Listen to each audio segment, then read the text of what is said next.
the issues were never issues for me, because when I would talk to people, they would be like, oh yeah, I bet, I understand that. Right. Like, yeah, actually that makes a lot of sense when you say it and it comes out of your mouth and you're not annoyed with me and you're not.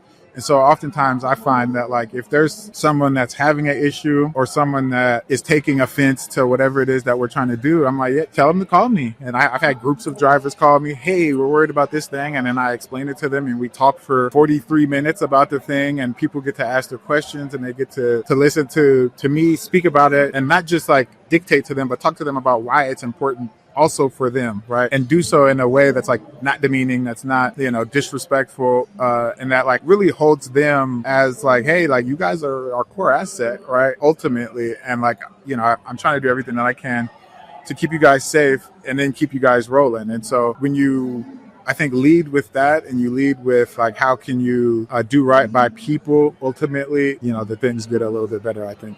When you acquired J&S, they're a family-owned business, right? They had been around for how long? Since 2009, I believe. 2009. Was there any pushback with that kind of changing of the guard? Did you feel that anywhere? Did everybody just kind of really embrace, new leadership? And what was kind of your feeling about that? Yeah, I think for the most part, people embrace new leadership because people like things that work well. And so when things don't work well, people get frustrated.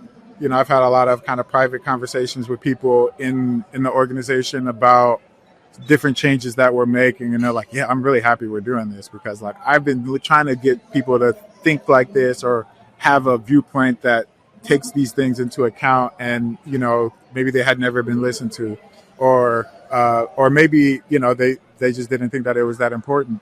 And so there, there was obviously in some of these things, there's always going to be a level of pushback, and even now, right?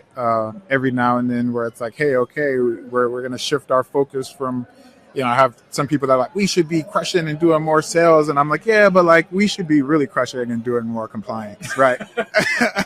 Right. We should really be honing down and understanding how that works within the context of our organization, and how we could do that like at the highest level. Because I guarantee if we are like a very well-run carrier, like, because a lot of business falls into our lap already. And so if we just continue to raise our bar of just operationally how we are, then that is just destined to come, as it has.